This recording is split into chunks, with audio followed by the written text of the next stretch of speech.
How I survived a rare tumor, says beautiful and veteran actress Regina Askia Williams, the beautiful wife to an African American based husband, a woman who was, let's say, and still continues to be a pride of Nollywood. When you're talking about brains, when you're talking about beauty, when you're talking about courage, charisma, when you're talking about being everything a woman should be, Regina Askia is at the top. This is one of the women we look forward to in our days where, what we are having now, celebrities and influencers, is way different from what we used to have many, many years ago. This woman was in the league of the frontliners who made us see how we can have well-spoken women, beautiful women, assertive women on social media.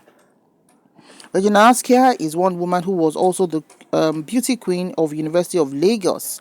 Yes, she had all the goodies you can say a young lady can have, And being a former beauty queen from University of Lagos, she's currently a family nurse practitioner and practices in New York City, United States of America. She writes and speaks publicly advocating for African outreach in children's health, education, and economic empowerment. So, combination of beauty, brains, browns, everything. Regina has it.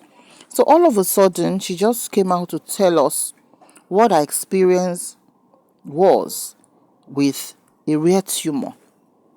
If you're following her on her page, you will understand what I'm trying to say. Meaning that she doesn't come out she's not a cloud chaser. That's number one. She's not somebody who is in love with showing off celebrity life at all. She's not someone who is interested in notice me kind of thing. No, she's not. She's just a woman who loves to be in her zone, doing her own thing and building a family. Oh yes, she out of nowhere just disappeared from social media, and we didn't hear anything from her for a very, very long time.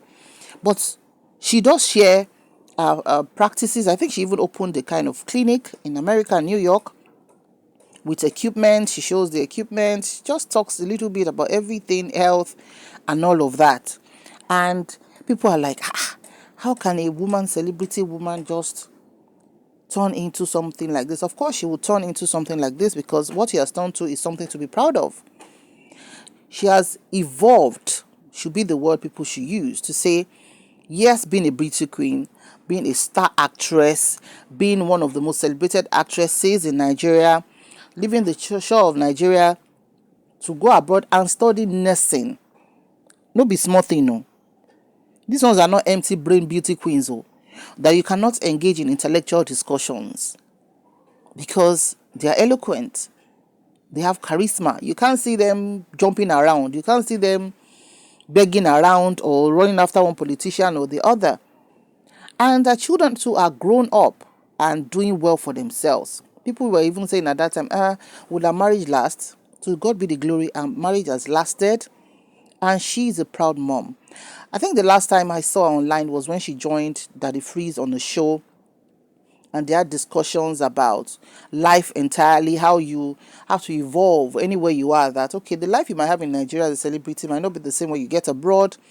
Abroad is a leveler. You now have to choose your path. You need to work hard for anything you're going to have and all of that.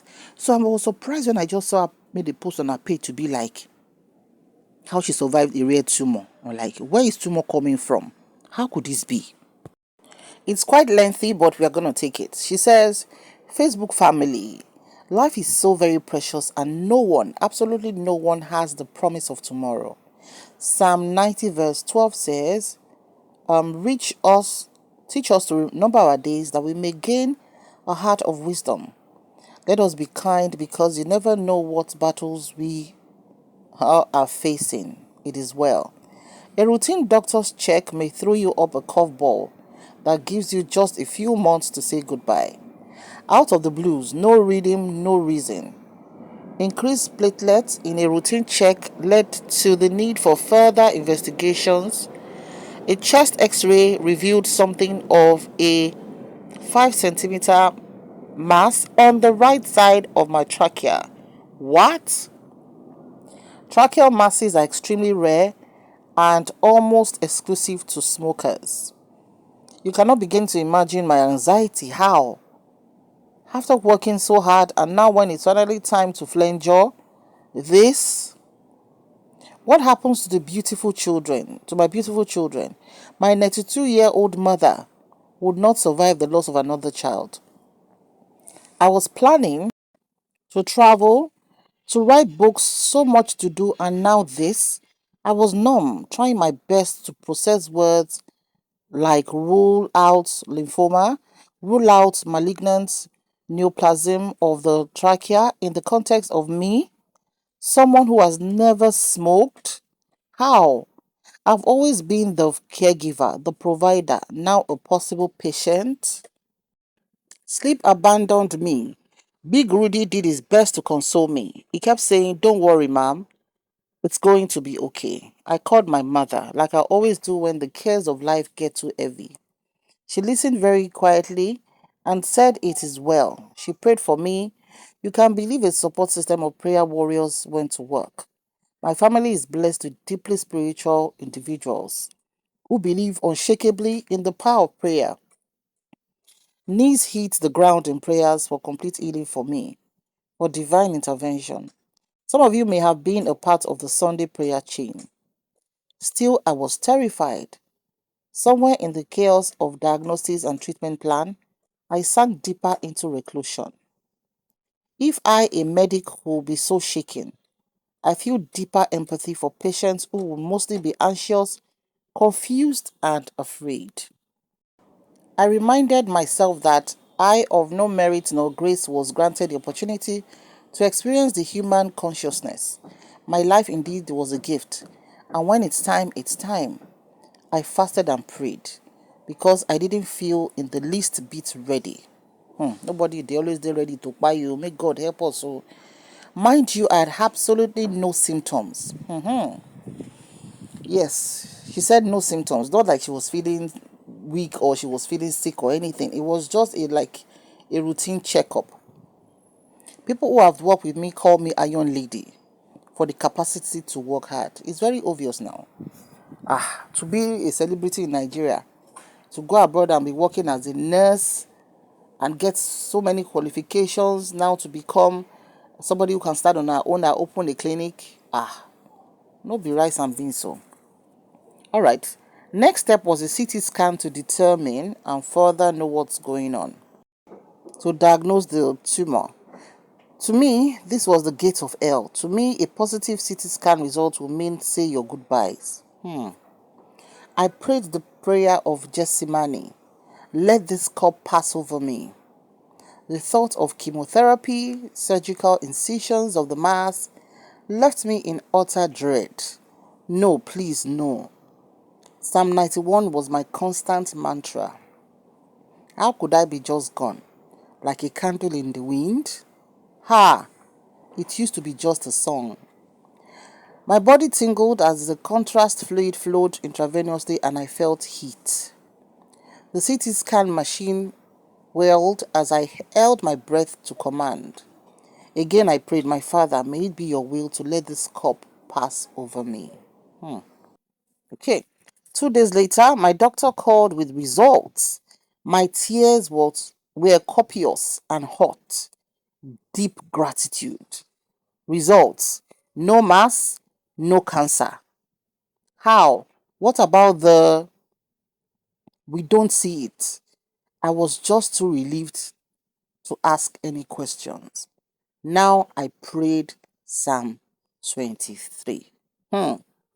My people, a lot of people might not understand what she's talking about. But she's talking about, having your normal, beautiful life, your work. As I told you, she just opened that clinic about a year or two ago. She's at the peak of her career. She had done nursing and she's a celeb in Nigeria. She has her husband and her children with her. And she goes on vacations. She shares pictures or videos on her page of her going on vacations and all of that. So she has everything going on for her. Then all of a sudden, just to go through a routine check, now in the CC tumor dey there. And whenever a test is done and the tumor is confirmed, they have to do a further test to see what kind of tumor. She said it's 5 centimeters mass of tumor. So they had to do several tests, and like she described, she knows all the processes. Anybody who is in nursing will have a better understanding of what I'm trying to say. But being on the flip side of a patient is not a funny thing. You can see that she didn't joke with, she didn't say, when they saw the mass, she shouldn't go for another test, right?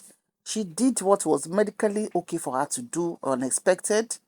And she also did calling her mother. And her mother, a 92 years old mother, I think that mama has lost a child before, because she said a 92-year-old mother cannot bear losing another child again, you know. So it's not a good, it's not, there's no stage that is good to lose a child. How much more a 92-year-old woman? How? But thank God, that is not the bone of contention now. But Askia is going to live well, and her mother is going to still grow older from 92 years that she is right now. And the first shall not be the last. Abi, how do they say it? Ẹlẹ́yìn ò ní ṣíwájú. Regina will be the one to bury her mother. Lágbára Ọlọ́run, her mother will not hear of her death or her burial. Because, one has to speak affirmations and positivity into situations, whether it has to do with you or it doesn't have to do with you and everything. She has come out with her testimony. Now she know the thing where I see. From that point that she did the checkup to this point of the result saying that nothing bad dey wrong with her. That nothing bad dey wrong with her. So you see, say is enough reason to thank God. Because help us thank God for the life of Regina Askia. No evil shall befall you. No bad news from your side in the name of Jesus. And the Egyptian way you don't see, you don't go see am anymore. Anybody will get pain, whether confirmed or not confirmed, any situation, medical or whatever, that is being handled now, God himself will show us mercy. Because now God talks, say, over who I will show mercy, I will show mercy. So now God get the prerogative of mercy. The mercy where we dey pray for. That's why we have to do the right things, say the right things, and also tap into our own bank of goodness. Tọ́lọ́run fi wò pé, okay, no, you're not going anywhere. This cause, this problem, this sickness shall pass us by. Please, once again, say a prayer for Regina Askia Williams, and we thank God for her life.